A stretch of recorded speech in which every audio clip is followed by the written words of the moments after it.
और इस वक्त की एक और बड़ी खबर आपको बता दें, और बड़ी खबर यह, प्रधानमंत्री नरेंद्र मोदी को लेकर रेवंत रेड्डी ने अभद्र टिप्पणी की, आपत्तिजनक टिप्पणी की है रेवंत रेड्डी ने पीएम की तुलना ब्लैक कोबरा से की है। पीएम मोदी बदले की राजनीति करते हैं, यह कहना है रेवंत रेड्डी का। संविधान बदलने के लिए 400 सीट जीतना चाहते हैं, दलितों पिछड़ों का आरक्षण खत्म करना चाहते हैं पीएम। रेवंत रेड्डी ने आपत्तिजनक टिप्पणी की है प्रधानमंत्री नरेंद्र मोदी को लेकर। पीएम पर आपत्तिजनक टिप्पणी करते हुए रेवंत रेड्डी ने पीएम की तुलना ब्लैक कोबरा से की है।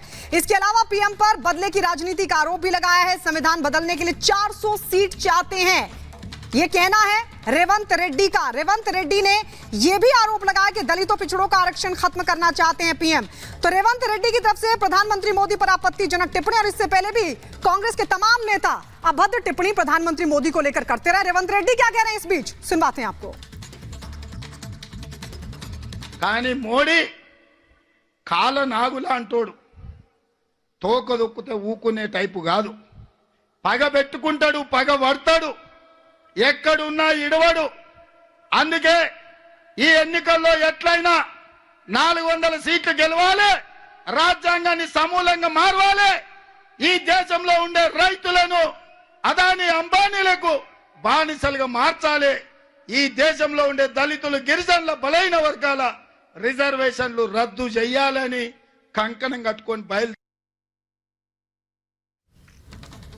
तो सुना आपने प्रधानमंत्री नरेंद्र मोदी को लेकर एक बार फिर से अपशब्दों का इस्तेमाल किया, आपत्तिजनक टिप्पणी की कांग्रेस के नेता ने। आपको बता दें रेवंत रेड्डी सीएम है, और ऐसे में प्रधानमंत्री नरेंद्र मोदी पर उन्होंने किस तरीके से टिप्पणी की आप जान सकते हैं, समझ सकते हैं। वो ब्लैक कोबरा से प्रधानमंत्री मोदी की तुलना करें, और इससे पहले भी कांग्रेस लगातार प्रधानमंत्री नरेंद्र मोदी को लेकर अपशब्दों का इस्तेमाल करती रही है।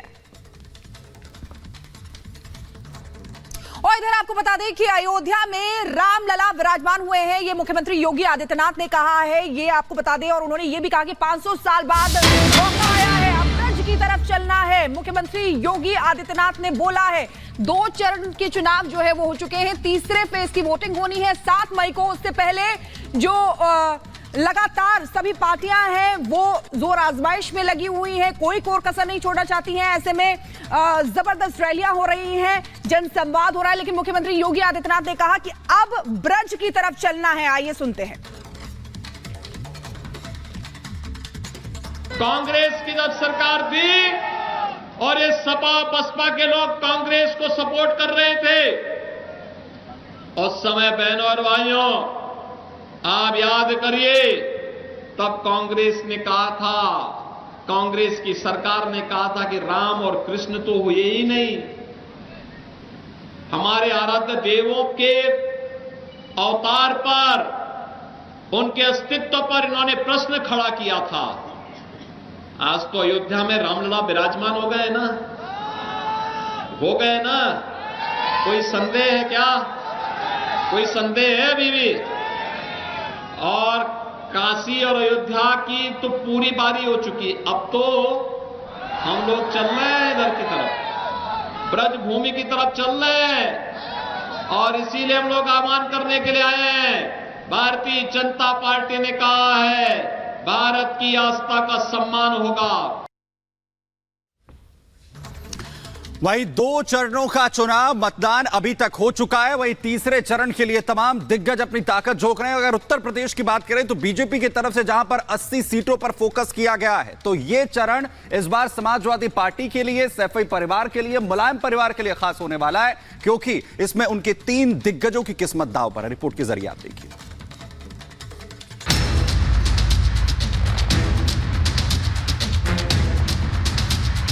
जो लोग 400 पार की बात कर रहे थे, जनता ने भी मन बना लिया है कि संविधान को खत्म करने वालों के साथ आर और पार होगा। प्रताप लड़ते तो मैच होता भारत और नेपाल के बीच में, अब मैच है भारत और पाकिस्तान के बीच में, तो स्वाभाविक है कि जब वर्ल्ड कप में हमेशा भारत जीतता है। पूरे देश में जो रीजनल पार्टीज है, मैं समझती हूँ पूरी मजबूती के साथ से जीत रही है। इस बार कमल खिलेगा, भगवा लहराएगा, जन जन खुद चुनाव लड़ाएगा।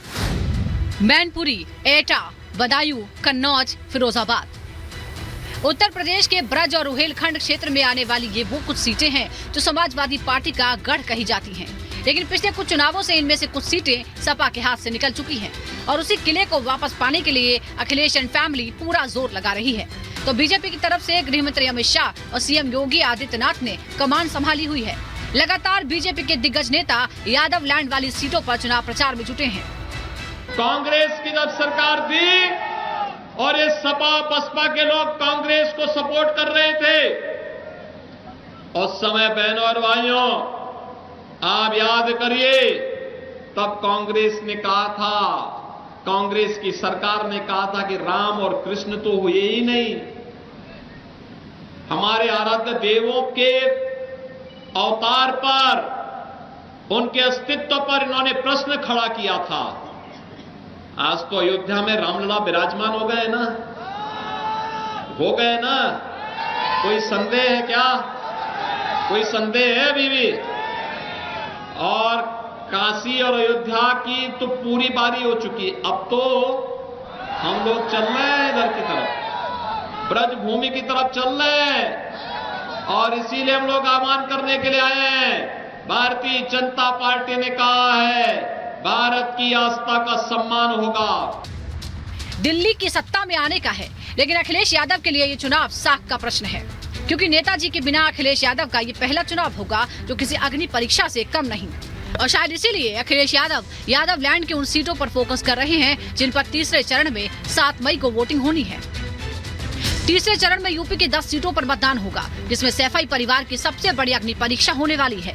देश के सबसे बड़े राजनीतिक घरानों में शुमार सैफई के यादव परिवार के 3 रणबांकुरे राजनीतिक मैदान में पराक्रम दिखाने के लिए तैयार हैं। सबसे पहले बात मैनपुरी लोकसभा सीट की। मैनपुरी में समाजवादी पार्टी ने डिंपल यादव को मैदान में उतारा है। यादव परिवार की बहू का मुकाबला बीजेपी के जयवीर सिंह से है। सपा का गढ़ कही जाने वाली इस सीट पर मौजूदा सांसद डिंपल यादव ही हैं और इसी गढ़ को बचाने के लिए एक बार फिर डिंपल यादव उम्मीदवार बनाई गई हैं।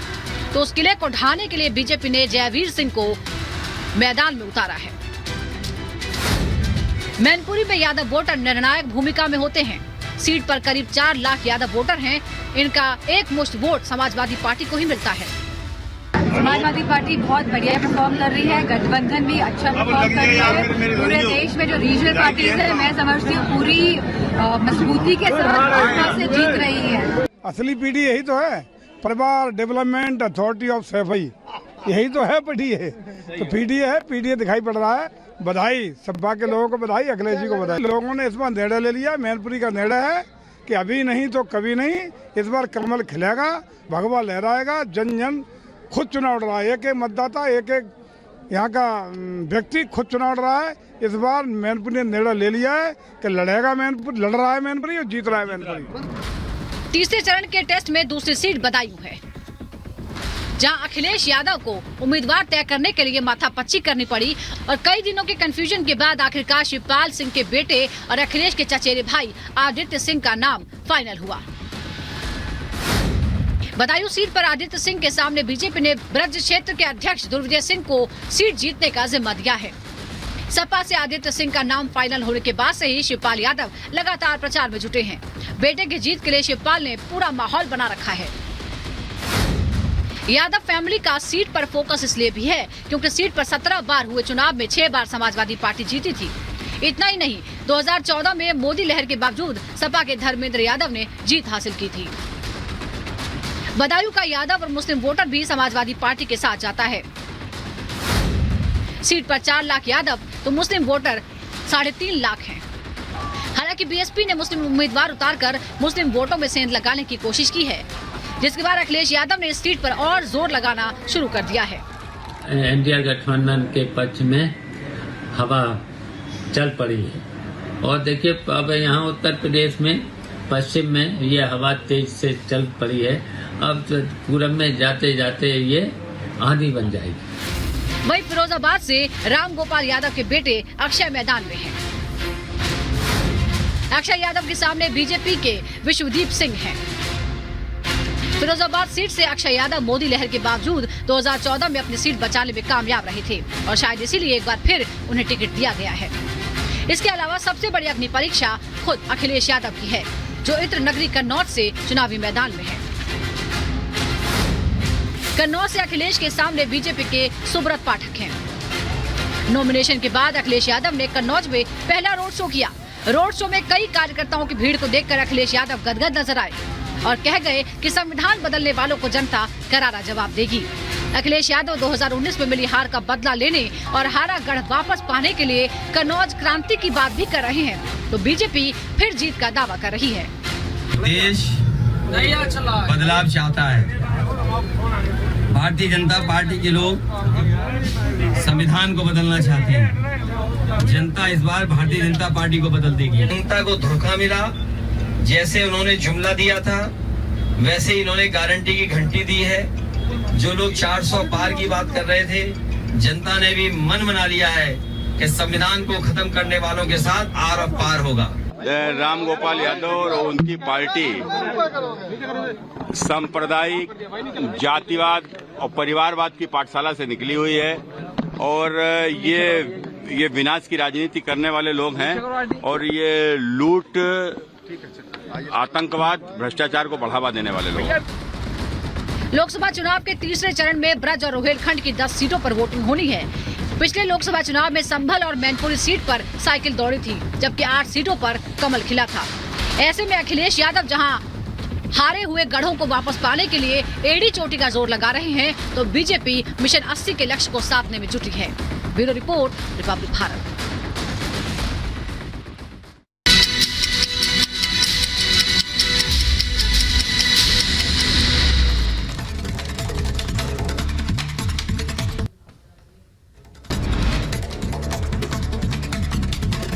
दिल्ली में वोटिंग से पहले कांग्रेस को लगा बड़ा झटका। दिल्ली कांग्रेस अध्यक्ष अरविंदर सिंह लवली ने अपने पद से दिया इस्तीफा। आपसे गठबंधन को लेकर नाराज चल रहे थे। विक्रमादित्य सिंह का कंगना पर हमला, कहा मैं बात कर रहा था तर्क की, मैं बात कर रहा था इतिहास की, लेकिन उनको न तर्क समझ आया और न इतिहास। जम्मू कश्मीर के उधमपुर कठुआ बॉर्डर के पास छिपे हुए 4 आतंकी हमले में सेना का एक जवान हुआ जख्मी। महादेव बैटिंग ऐप केस में मुंबई पुलिस का बड़ा एक्शन, सूत्रों के हवाले से खबर। मामले में एक्टर साहिल खान को पुलिस ने हिरासत में लिया। गुजरात के अहमदाबाद में प्रधानमंत्री मोदी के समर्थन में निकाली गई कार रैली में मोदी समर्थकों का दिखा जमावड़ा। महाराष्ट्र के मुंबई में पुलिस ने गाड़ी से जब्त किए 3 करोड़ रुपए। पुलिस ने मामला दर्ज कर जांच शुरू की।